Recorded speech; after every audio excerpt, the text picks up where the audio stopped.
She cheated on me on this couch, and it destroyed our marriage! I'd been looking forward to my golf trip for months, but that morning, Jake called to say his kid had the flu and we'd have to cancel. I was let down, but I thought I could use the time to surprise my wife Marissa with a date night, since she wasn't expecting me back until Sunday. When I pulled into the drive Friday night, I saw Tasha's black SUV and Brianna's Honda parked all over the place. They'd already been drinking.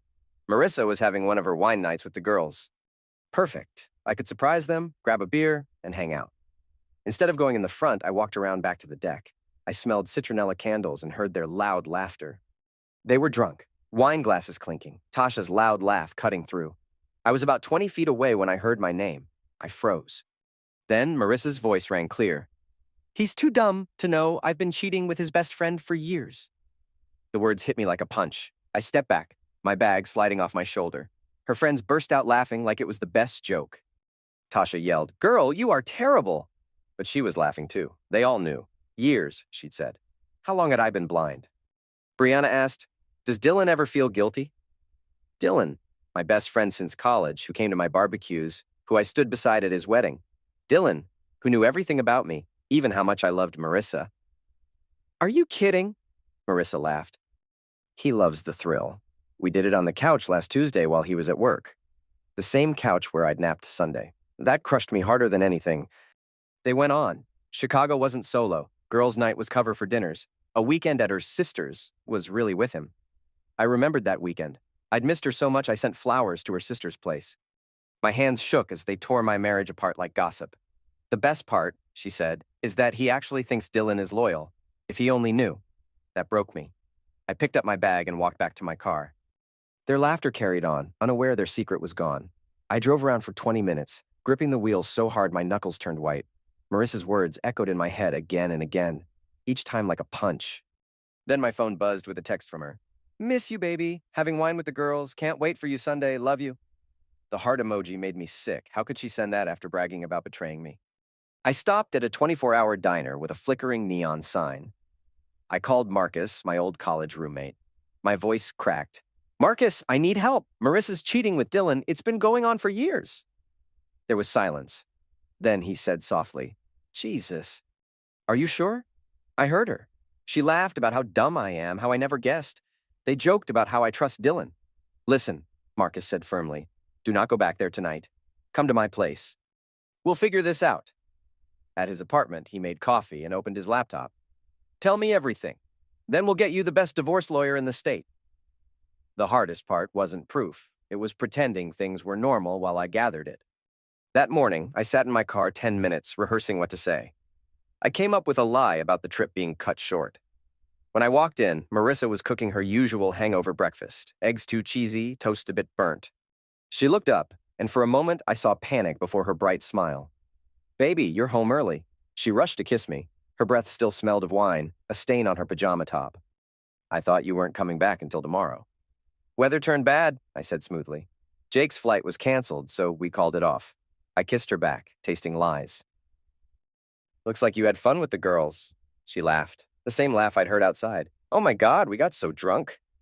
Tasha brought that Rosa you hate, and Brianna had gossip about her neighbor's divorce.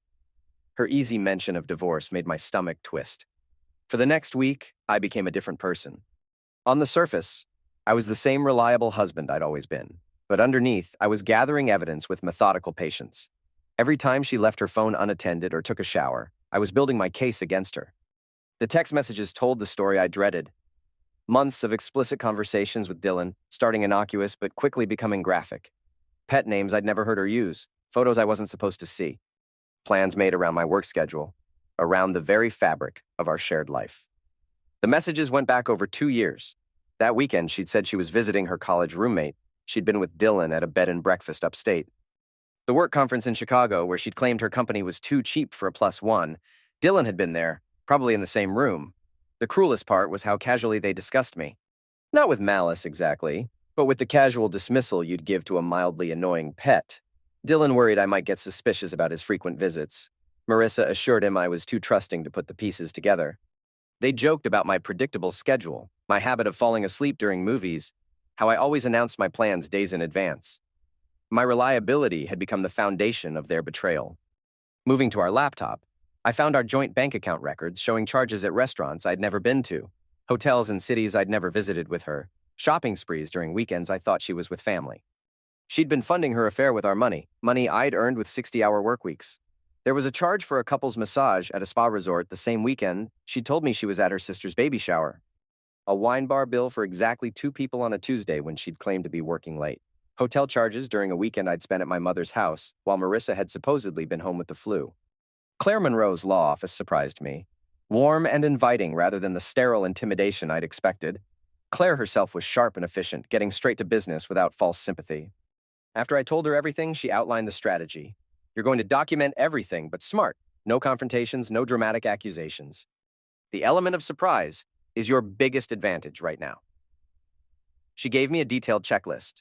Protect assets by transferring exactly half our joint savings to a new account. Gather all financial documentation. Change all passwords. Find a new place. To live but don't move yet. Most importantly, we want to control the narrative when this comes out. How long do I need to keep this up? Living like everything's normal while I gather evidence? As long as it takes to build an airtight case.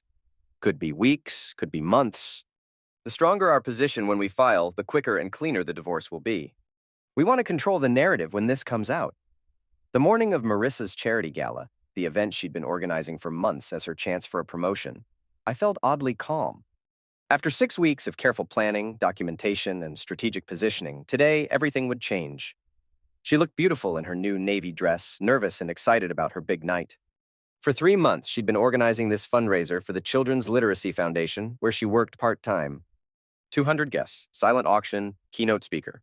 Her chance to prove herself worthy of the development director promotion she'd been coveting. You look incredible, I told her, meaning it. This is going to be your night.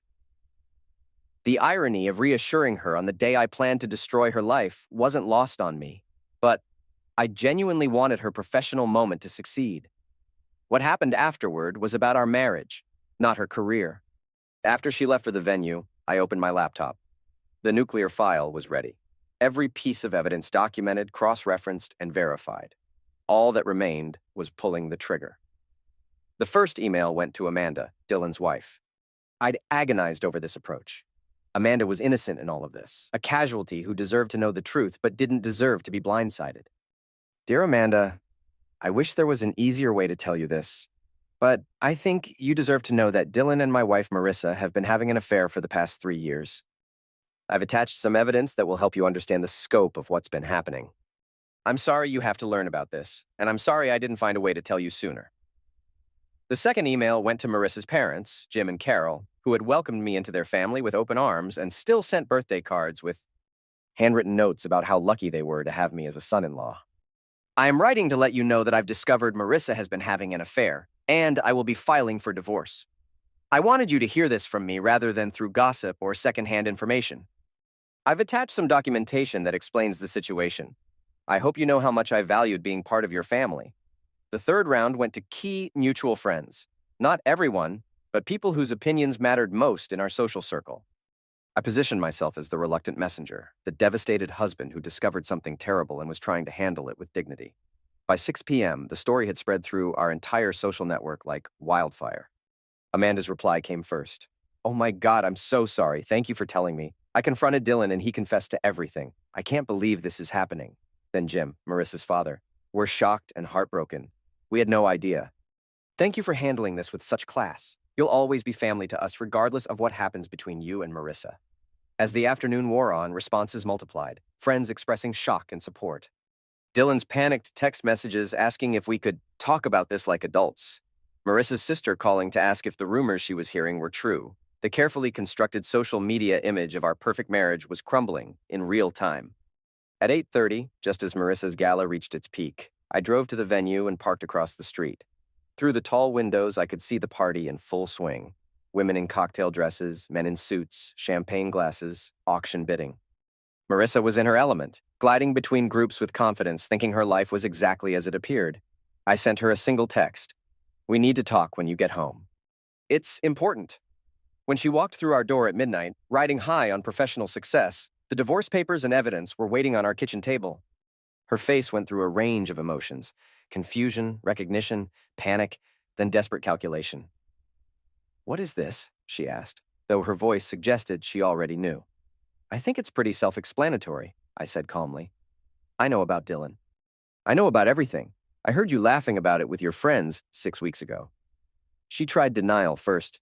"I don't know what you think you heard," but the evidence was overwhelming. Text message screenshots, bank records, timeline documentation. When confronted with irrefutable proof, she crumbled. Then came desperate explanations. It didn't mean anything emotional. It was just physical excitement, an escape from our routine marriage. Dylan and she never talked about leaving their spouses permanently.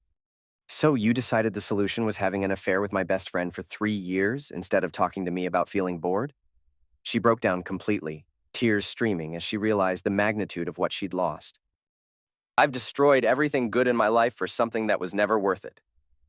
When I showed her the financial breakdown of what her post-divorce life would look like, barely scraping by without my income subsidizing her lifestyle, the calculation in her eyes was unmistakable. This wasn't really about love or regret. This was about maintaining her standard of living. She signed the papers with shaking hands while mascara streaked down her cheeks. Within hours, she'd stormed out, and my plan was in motion.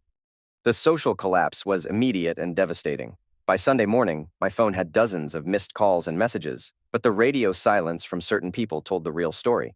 Brianna, who usually texted me memes, had gone quiet.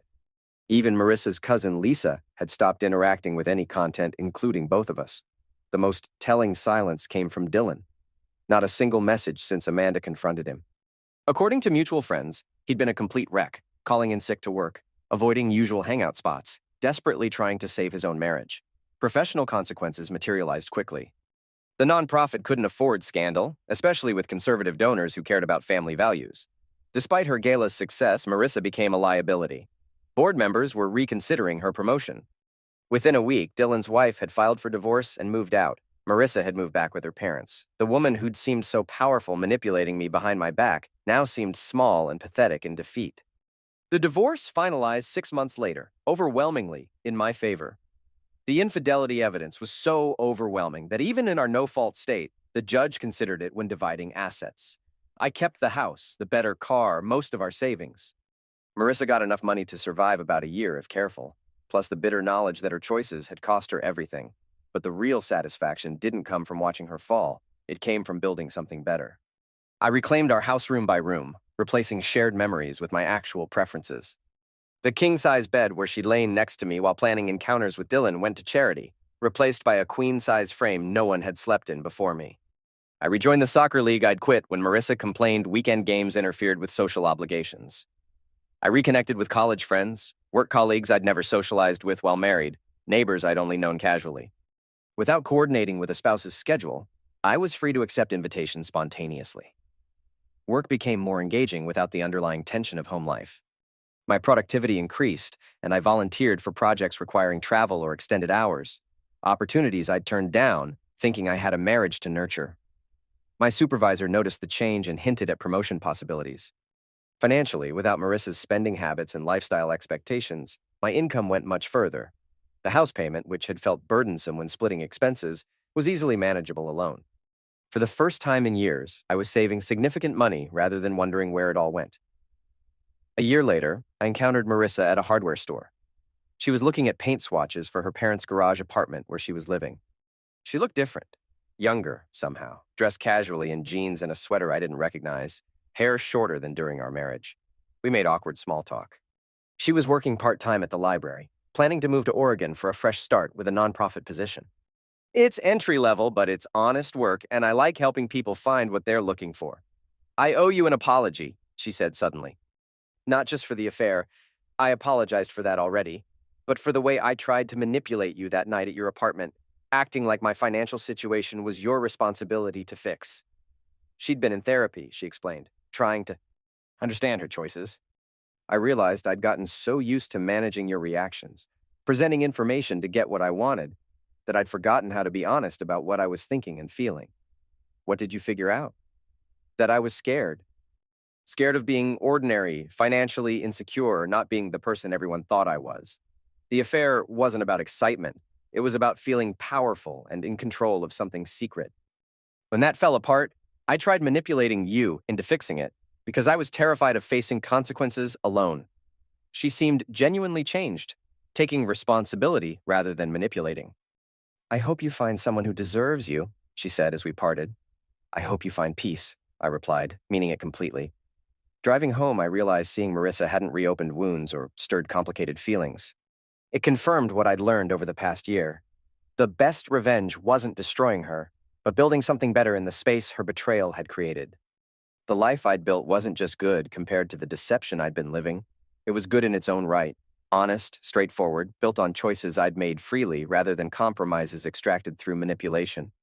That evening, I finished home repairs and made dinner for one without feeling lonely. Somewhere in Oregon, Marissa would start over with whatever wisdom she'd gained from losing everything she thought she wanted. And that was exactly as it should be.